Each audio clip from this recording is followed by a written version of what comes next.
Bonjour, dans cette vidéo, je vais voir les entêtes et les pieds de page. On était rendu là.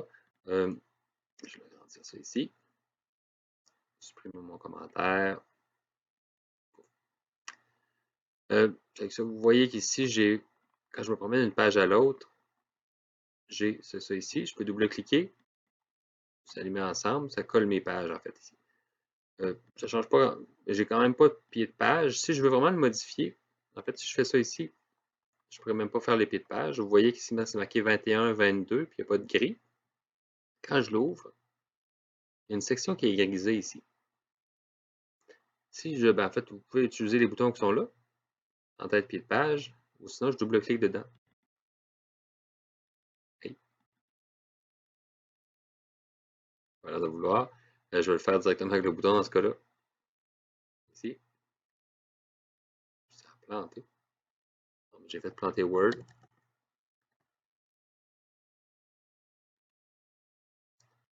Je sais pas comment ça. Bon, ça marche. Bravo. Je sais pas, il y a un petit bug dans le logiciel. C'est la première fois que je vois Word planté comme ça.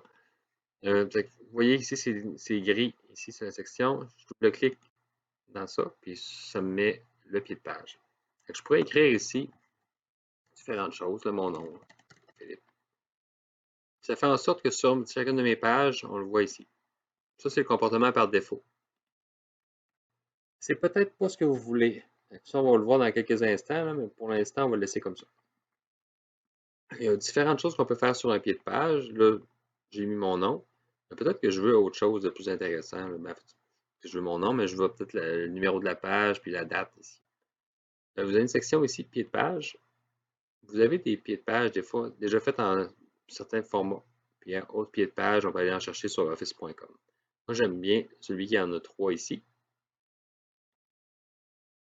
Là, c'est juste marqué taper ici. Après ça, je vais dire qu'est-ce que je voudrais avoir. Voyons. OK. Qu'est-ce que je veux avoir là? Et là, vous avez des possibilités. Vous avez date et heure. Puis là, je choisis le format. Comme ça. Là, je peux aussi mettre différents trucs. Quick Part, ici, insertion automatique, propriété du document. Date de publication, l'auteur, Philippe Fleury, qui est là. Je pourrais mettre d'autres choses ici, descriptif du document, nom du fichier, document 1. Ici. Ce sont des informations qu'on peut mettre. Même chose dans l'entête, je vais le faire ici. Je double-clique. En fait, je suis déjà dedans. Je clique en tête. Encore là, je peux mettre sur 3 colonnes ici. Ce que j'ai mis en haut ici, c'est insérer la date. Il n'y a rien de spécial. Là. Si je l'ouvre demain, le document, ça va être encore marqué 22 octobre. Ici, bon, l'auteur, c'est correct. Le document change là, même si je change de nom. Ce qu'on peut faire aussi, c'est aller dans la section Quick Part, cliquer ici et choisir Champ. Là, vous avez plein de choses que vous pouvez faire ici, donc Num Pages. Je m'en vais ici, je vais faire OK. Ça, si vous voyez, c'est comme foncé autour du 11. C'est parce qu'il y a un code, en fait, là, qui est fait par en dessous qu'on ne voit pas. Je vais essayer de vous l'afficher. Je l'ai ici, bouton droit de la souris sur votre élément. Basculer les codes de champ. Vous voyez que c'est un peu de la programmation qui est là. Je le recache. Juste pour vous dire que ici, ça va être mis à jour automatiquement. Quand je vais rajouter une page, si je rajoute des pages entre la 10 et la 11, automatiquement, ça va être mis à jour. Ça ici. Il y en a plein des quick parts comme ça, des champs. Vraiment qu'il y a une grosse ligne ici. Dépendant de ce que vous voulez faire. Avec page, c'est la page. Je vais faire ça ici. Avec 6 sur 11. Ici, il y a 11 pages dans mon document. Là, je ne l'afficherai probablement pas comme ça. Je vais prendre ça ici.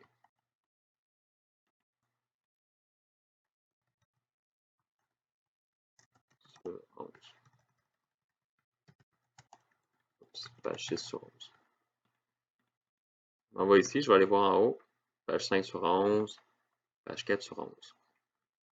Il y a vraiment beaucoup de choses que vous pouvez faire de cette façon-là. Juste garder en tête que si vous n'utilisez pas les quick parts avec les sections champs, c'est juste du texte, ça ne sera pas mis à jour, là, cette information-là. Ici, si je change ça, ben, ça marche, ça fonctionne pareil. Alors que c'est plus une date. Si je m'en vais ici, puis je vais écrire quick part, champ, choisir, il doit y avoir date ici. Différents trucs, je peux prendre la date. Là, c'est vraiment un champ, mais on voit qu'il s'est mis à jour. Je peux le mettre à jour aussi. Ceci étant dit, ça c'est vraiment pour mettre des bas de page et des en-têtes. Je le faisais soit via ce qui est ici, en-tête, pied de page. Vous avez aussi le numéro de page, là, quand on décide où est-ce qu'on veut l'envoyer, le numéro de la page. C'est quelque chose qui est vraiment courant. Marge de page, position actuelle, différentes choses.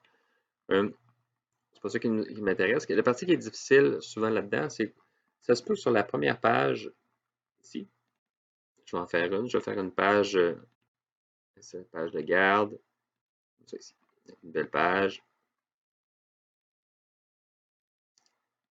Ça c'est fait automatiquement. Je vais quand même aller voir. On voit qu'il y a un saut de page ici qui est fait.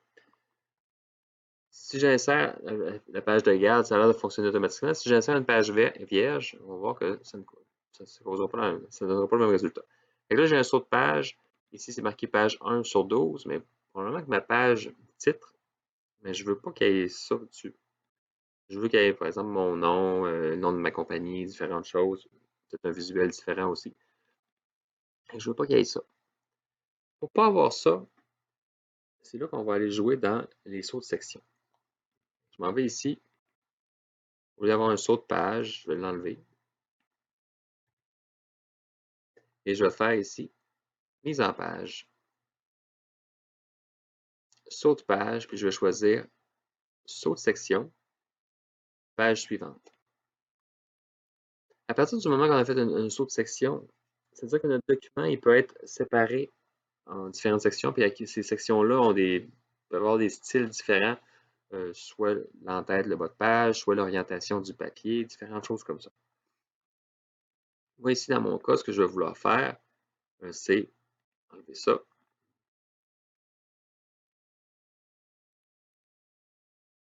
Ici.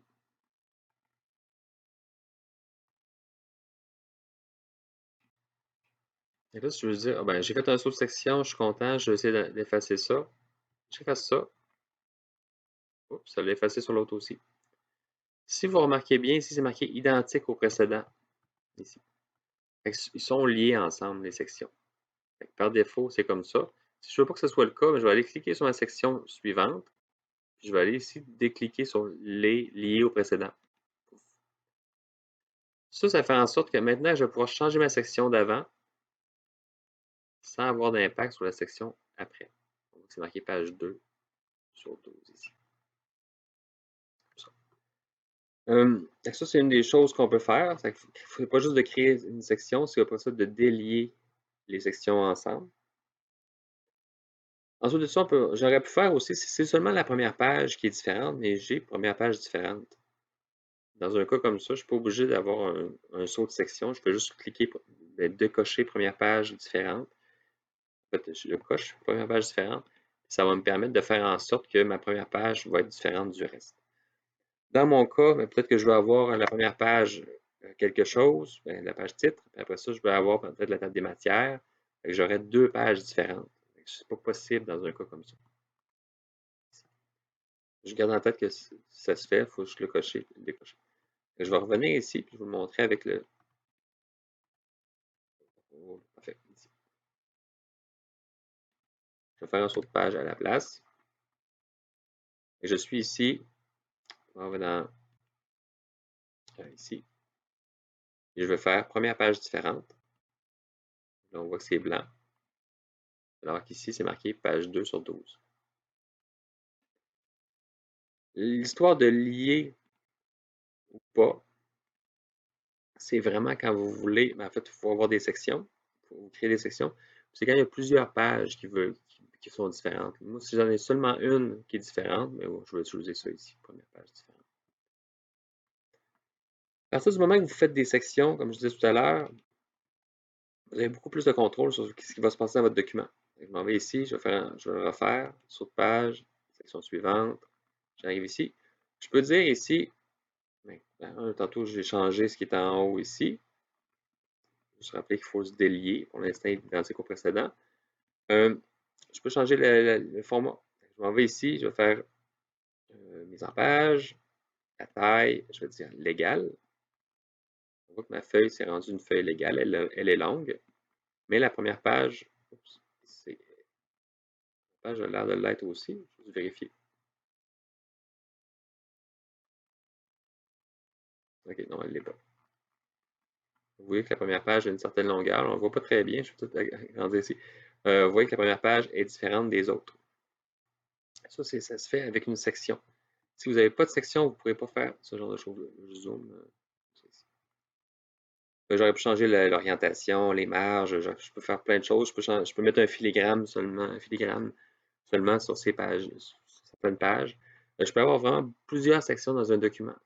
Dans le cadre du cours, nous, on voit seulement une section pour changer les deux premières pages du document ou pour, à quelque part, mettre une image, orientation paysage. Gardez en tête que vous pouvez vraiment avoir plusieurs sections, sauts de sections. Moi, j'ai fait des sauts de section page suivante. C'est possible aussi de faire des changements de section continus. On ne veut pas vraiment avoir un saut de page, mais que la section change à ce moment-là. Page paire, page impaire. Je n'embarque pas là-dedans. L'important, c'est de savoir que le concept de section existe et que ça me permet de définir une façon de faire différente, dans le fond, pour une section en particulier. Par exemple, en colonne. Ici, je voudrais que ce soit 2 colonnes, mais seulement pour cette page-ci, je pourrais le faire. C'est pas nécessairement complexe, c'est vraiment de jouer avec ça ici, puis de se souvenir que quand je double-clique, en fait, il y a cette option-là, en tête et pied de page, je peux aller jouer là-dessus. Les sauts de section me permettent de changer en fait d'une section à l'autre. Qu'est-ce qui va apparaître dans l'entête, dans le pied de page, l'orientation du papier, des styles aussi. Là. Parfait. En tête, pied de page, numéro de page,